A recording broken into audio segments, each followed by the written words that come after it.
crowd must have gotten tired. Torturing a dead body can get boring after a while, even to good, upstanding white Christian Americans. Lydia was sitting by Moonlight Creek, sitting in their place, listening to the water, listening to the fish splashing in the water. A big one, I think.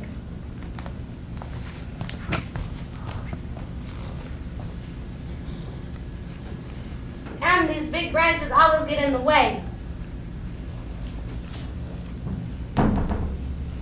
Eden, Mississippi ain't no paradise.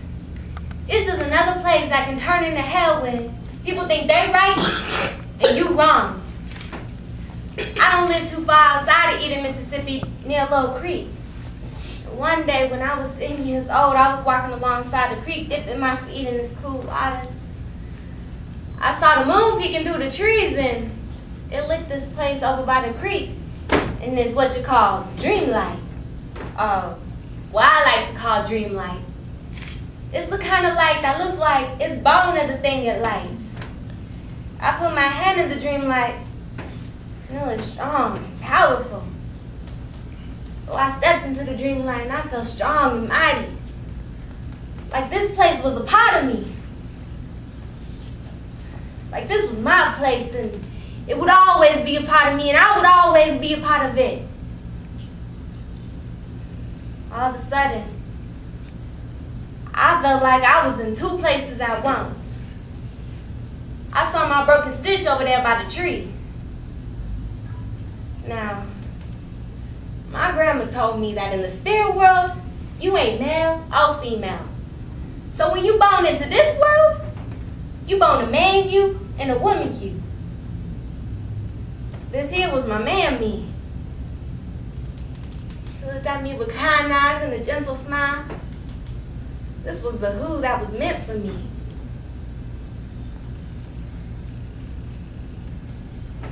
But all of a sudden, the moon got caught in a knot within the trees, and the creek lost its moonlight. And I stood there in moonless silence, awoken from my dream. Was this a dream, or was it real? Was my broken stitch real?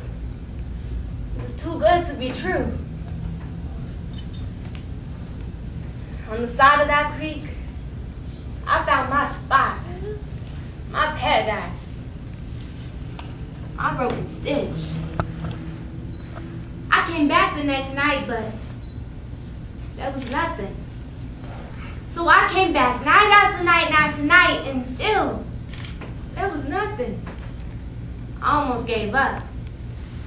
Till one day, I came on a full moon. And I found that in the full moon was the only time that the creek was filled with this magic, and, well, the only time that I could see my broken stitch. It always come out in the moonlight. Every full moon I came down to this creek, and I washed out my fears, my sadness out in the creek. And, well, I watched my broken stitch. Sometimes he would sing a beautiful song. Usually, he just talked to himself. Like this was a part of his dream. Like I wasn't real, even though he was the one disappearing and reappearing in the moonlight. I don't know why, but I loved him more than anything. And I would tell him, I love you. But he would just look at me with kindness in his eyes and gentle eyes, but sadness in his heart.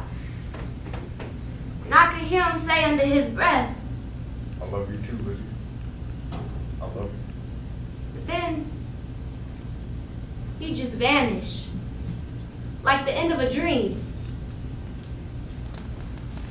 One hot summer night in the summer of 1940, I was 17. Now, the air was charged with some magic, and I could feel it all over my body, on the back of my neck, and air tasted like the soft, salty skin of a lover. So I ran through the woods to get my place in the moonlight. And when I came upon my place, there was a colored man standing in my spot. Now, my daddy told me to stay away from colored men on account they was evil and had no souls. So, I did. Till now. I mean, what was I supposed to do? A few times in the past, some people would come near my spot and it loses magic. And I wasn't having that. This was my place. God gave me this place. I had to get that color man out my spot. I was gonna get that color man out my spot.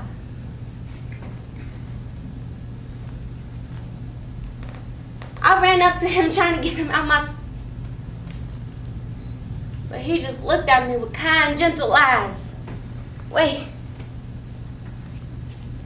You ought to see the moonlight in the creek. It's beautiful. It's like a dream. Like a dream, huh? You know, I probably dreamt of this place about 1,000 times. Is it all real? Lydia? Yes. Now, I know, but I thought this was my broken stitch. I breathed heavy as we walked towards each other, and I walked up to him, and I was going to touch him for the very first time. He kissed my hand and my heart. I shivered. We turned and blended together in sweat and moonlight and love. The creek sang our love song as its waters ran over its smooth rocks.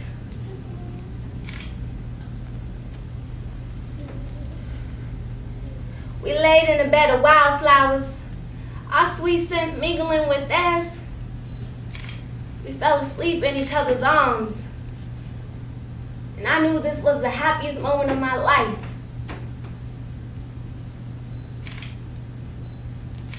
I found my broken stitch.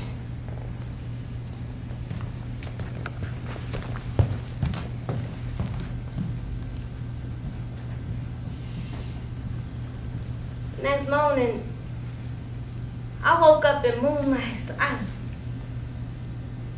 Sunlight awoken me from my dream. Oh, was it a dream or was it real? I mean, I knew it was real. Because I could feel his skin on me. And because he left me with a child. A half nigger. That's what my papa called it. My papa found out 7 months in. My mama started getting concerned because my belly started getting fat, so she told my papa. My papa beat me till I had to tell him something. So I did. I told him the whole truth about my place and my time in the moonlight. And he beat me again, saying, "You dirty girl, you lay with that evil nigga."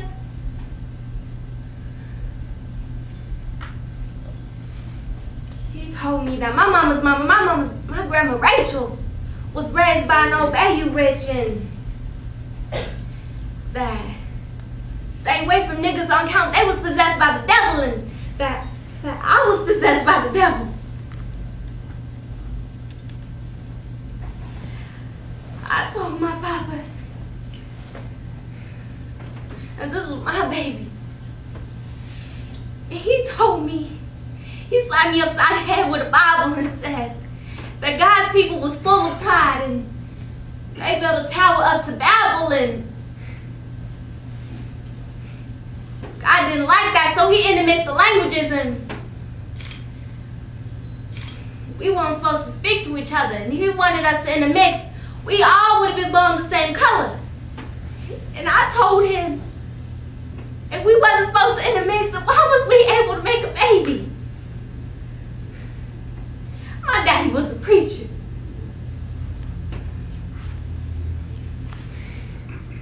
And I told him that this was my baby.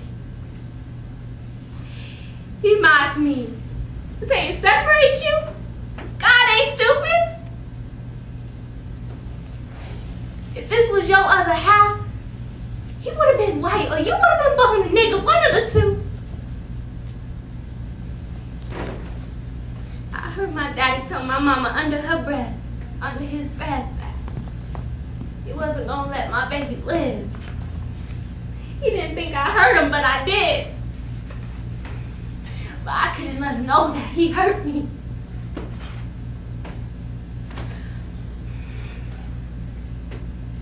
My only hope was that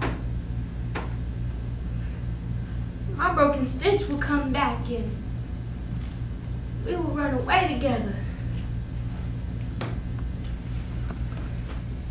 But the truth is, I didn't want him to come back. My daddy was mad as hell. He got a group of men together and they started lynching every color folk they saw. And if he come back, my daddy would get him.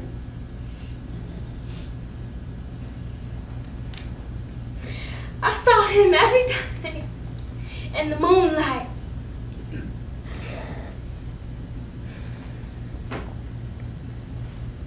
And I would tell him, don't come back. I knew he was real somewhere. And I knew that he still loved me. Because I was all he ever talked about in his dreams.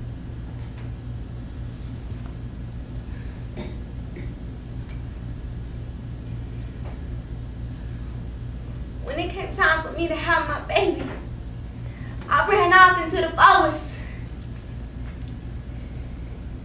And naturally, my baby was born in the same place she was conceived, in the moonlight.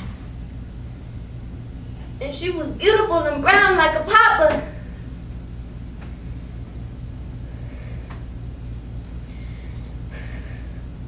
But I wasn't a mama for more than 1 hour before my daddy found me. He came at me with all the strength in his body. He fought like a man fighting for his life, which he was, because he wasn't going to hurt my baby.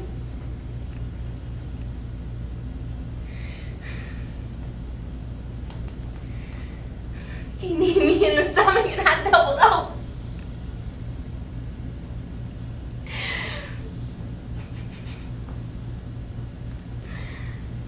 I must have lost my mind, because the next morning I woke up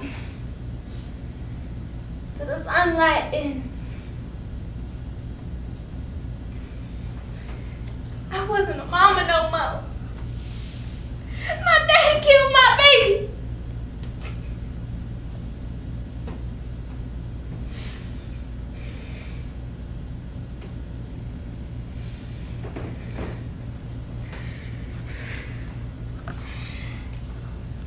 There was something under the big rocks. And I crawled to the side of the creek with pain irking in my body. My daddy baptized her little life away.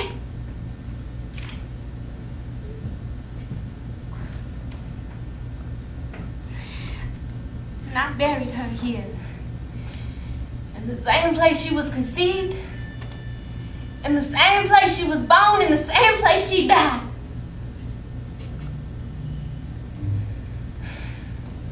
So you see, my love, I'll bury you here too. Welcome home.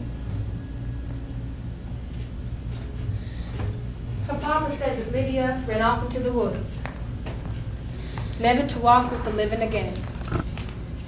He went stark raving mad one night, because he saw them, Lydia, that nigger and that baby, walking in the moonlight. If you're ever near a certain creek in Mississippi, on a special hour of the full moon, and you see the dull glow of a man, a woman, and a baby sitting by the edge of the water, you'll know who they are, or who they were.